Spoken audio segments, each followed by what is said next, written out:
15 अगस्त 47 से जब से देश आज़ाद हुआ और ख़ास तौर पर 26 जनवरी 1950 से जब देश में संविधान लागू हुआ, संविधान लागू होते ही एडल्ट फ्रेंचाइज प्रौढ़ मताधिकार का अधिकार स्थापित हुआ। इसका परिणाम ये हुआ कि जो ब्राह्मण जिनकी संख्या 3.5% है, उन लोगों के सामने ये संकट खड़ा हो गया कि हम तो अल्पसंख्याक लोग हैं और अपने वोटों के बलबूतों के आधार पर पंच और सरपंच नहीं बना सकते, तो देश के पंचायत का प्रधानमंत्री कैसे बनाएंगे। इसलिए कई तौर तरीके उन्होंने इस्तेमाल करने का निर्णय जवाहरलाल नेहरू जो कश्मीरी ब्राह्मण थे उन्होंने लिया। जिस कश्मीरी ब्राह्मण को बीजेपी वाले बहुत विरोध करते, मगर उन्होंने ओबीसी की जाति आधारित गिनती के रोकने का जो फैसला किया उस पर आज भी अमल करते हैं और शो करते हैं कि वो नेहरू के विरोध में है। नौटंकी भी बहुत करते रहते हैं। नेहरू ने विरोध किया, फिर उसके बाद 61 में फिर दोबारा नेहरू ने विरोध किया, फिर 71 में इंदिरा गांधी ने विरोध किया, 91 में नरसिंह राव ने विरोध किया, 2001 में पंडित अटल बिहारी वाजपेयी ने विरोध किया। तो ब्राह्मणों ने लगातार ओबीसी की जाति आधारित गिनती नहीं होने दी, क्योंकि जाति आधारित गिनती से एक बहुत बड़ा फर्क यह पड़ता कि ब्राह्मण अलग हो जाते और ओबीसी अलग हो जाते, और इससे ब्राह्मण धर्म खतरे में पड़ने का खतरा, बहुत बड़ा खतरा पैदा हो जाता। और संख्या के आधार पर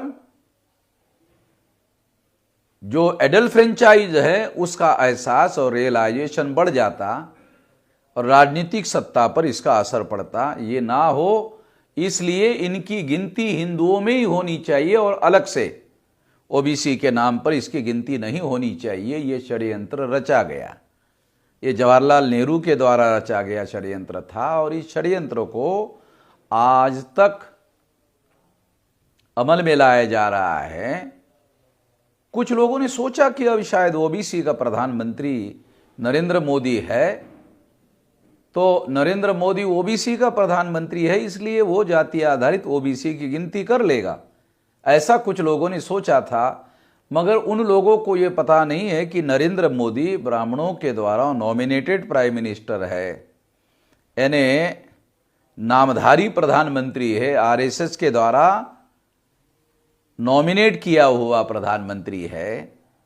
इसलिए सारे मौलिक फंडामेंटल निर्णय जो है आरएसएस से अप्रूवल किए बगैर निर्णय नहीं किए जा सकते।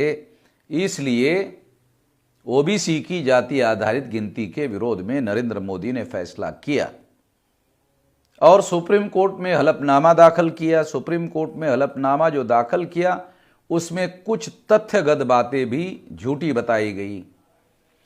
हलफनामे में झूठी जानकारी देना क्रिमिनल ऑफेंस है, मगर एहसास केंद्र सरकार के द्वारा किया गया। ये कंटेम्प्ट ऑफ कोर्ट का भी मामला है, मगर यह गंभीर काम किया गया और इसकी जानकारी जो भारत का मीडिया है, जिसे हम ब्राह्मण मनिया मीडिया कहते हैं, इसके द्वारा लोगों को नहीं दिया जा रहा है। जानकारी हाइड की जा रही है और इस इशू को, ये बहुत बड़ा नेशनल इशू है, इस इशू को इशू बनने से रोका जा रहा है। समस्या का समाधान लोकतंत्र में तभी तक नहीं हो सकता जब इशू को इशू बना दिया नहीं जाता। तो इस बात को ध्यान में रखते हुए और जागृति करने के दृष्टि से हमने 10 दिसंबर को इस मुद्दे पर भारत बंद का ऐलान किया है। तो इस भारत बंद के लिए खास तौर पर राष्ट्रीय पिछड़ा वर्ग मोर्चा के द्वारा ये भारत बंद का ऐलान है। वामसेप भारत मुक्ति मोर्चा और बहुजन क्रांति मोर्चा के द्वारा हम इसका समर्थन कर रहे हैं और तमाम बैकवर्ड क्लासेस के जो संगठन हैं उन लोगों को अपील भी कर रहे हैं कि वो भी इसका सक्रिय समर्थन करे और सक्रिय समर्थन करके सक्रिय हिस्सेदारी निभाए। केवल ये मुद्दा राजनीतिक नहीं होना चाहिए बल्कि इसका समाधान होना चाहिए। इसके लिए कोशिश होनी चाहिए, लगातार संघर्ष होना चाहिए। ऐसे किसी भी संघर्ष में हम पूरे शक्ति के साथ सहयोग में रहेंगे। धन्यवाद।